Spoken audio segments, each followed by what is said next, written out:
ስሜ አወል ነው አብዱልቃድር ይባላል። ያለው ነዋሪ ነኝ። ያለው አፋር ነው የምኖረው። ንግድ ነው የምሰራው። እዚህም በማህበር ሰራለሁ። ሌላ የግል የምሰራው ስራለኝ።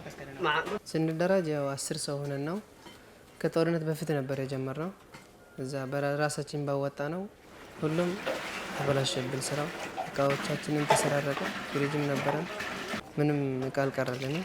ከዛ በኋላ ደግሞ በኤልቪአይ ባገኘነው ብር እንደገና ፍሪጅ ገዝተን እቃ ምናምን ገዛዝተን አሁን በደንብ እየሰራን ነው እንዳያችሁት ማለት ነው።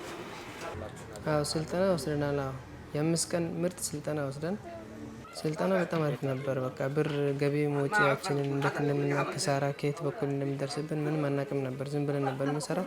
ከዛ ስልጠና በኋላ ብዙ ነገር ተምረን እየሰራን ነው ማለት ነው። በቃ በጣም ደስ ብሎን እየሰራን ነው። አሁን በፊት ብር አልነበረንም። ትንሽ ብር ነበር እየሰራን የነበረው። ብዙም ገቢ አናገኝም ነበር። አሁን ግን ብዙ ብር ስላለን ብዙ እንሰራለን። ከዚህ ውጭም ሌላ ስራ አሁን እንዳያችሁት ነው ስራው እያስፋፋን ሌላውንም በጎን የምንሰራውን የፍየሉንም እያስፋፋን ሁሉንም ብራችን እየጨመረ ሲሄድ ፕሮፊታችን ንግራ እንትናችን ትርፋችን እየጨመረ በሚሄድበት ቁጥር እኛም ስራ እየጨመርን ነው።